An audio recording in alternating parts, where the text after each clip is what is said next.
Hi and welcome to Inspiration Station. I'm designer Jen Gallacher. Today we're going to be creating a paper wreath using paper drinking straws. To create this project, you'll need 10 to 20 drinking straws in whatever pattern you like. You'll need a circle cutter, die cut, or punch that cuts a circle that is about 3 inches in diameter, as well as a glue gun. You'll also need traditional supplies such as scissors and other items that you might use when crafting. So let's get started. To cut the paper into a circle, simply place it onto your cutting plate. Use whatever plate corresponds with your circle cutter. And then I'm using an old Lighthouse Memories cutter. It's one of my favorite trimmers. And then I'm just trimming it into a circle. And I can peel that away from the background paper. And if you find that it doesn't cut perfectly, this is a little bit of a jagged edge, that's okay, we can still use this. To start the wreath, we're first going to cut the paper straws.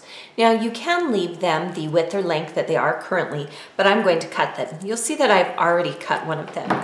To ensure that my pieces are the same, I use the initial cut piece as the template for the next pieces. Then I cut again because there's enough space on this straw to do so. And you'll notice that the final piece is a little bit shorter than that original piece. So they're not quite the same length. We're gonna go ahead and use that by cutting it off another 1/2 inch of that paper straw, and you can discard this smaller piece. Now to form the actual wreath, you're going to need a glue gun. And what I do is I suggest running just a little bead of glue across the back, and then you will glue that down, and then we'll fill in with the next piece. And you'll notice that as I'm creating the circle, there's a bit of a gap. That's what these smaller pieces will end up being for. But again, we'll just create the wreath, and then we'll come back later and we're going to cover up that piece of white cardstock. So I'm going to go ahead and fill in a little bit more with these smaller pieces. So the key to this is you'll notice that the gap between these two larger pieces is somewhat small. So what I did is I pinched the bottom of that straw piece. So you can see the bottom is a little bit pinched. Again, I applied some glue to the back of it, and then making sure you don't burn yourself, just kind of squeeze it right down in between the two. So this is what forms the actual part of the wreath, is a lot of longer pieces as well as smaller pieces that are squeezed inside. Now I'm gonna go ahead and finish gluing those, and I'll show you the next step. Here's how the wreath looks when it is complete.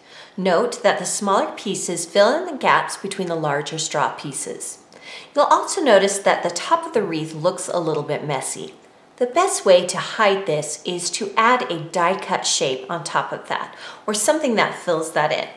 Or as you are constructing the wreath, be sure to eliminate any of those extra strings of glue.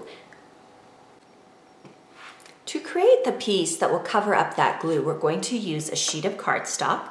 I'm using the Sizzix Big Shot, and then I'm going to use this pinked circle, which is a Spellbinder's die. Place the die face down. I'm also using a magnetic plate to help hold that die in place. And then we'll go ahead and cover the top with an additional plate. Follow the instructions for your manual die cut machine, or again, you can use a punch or a digital die cut shape to finish off this piece.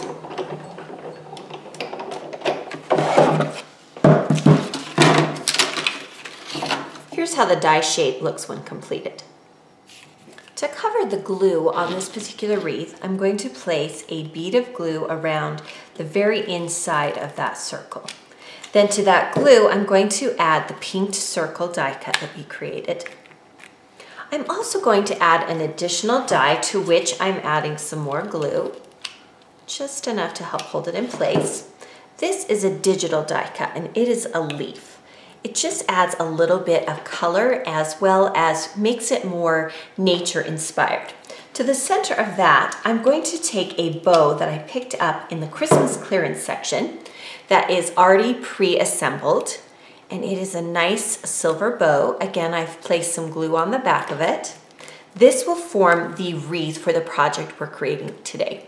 So imagine using different colored straws for different projects, such as red ones for Valentine's Day or green and red for Christmas. You could do something that matches the decor of a son or daughter's birthday or their room, so a lot of different options. So this is a quick and easy project that uses household items to create a beautiful home decor item.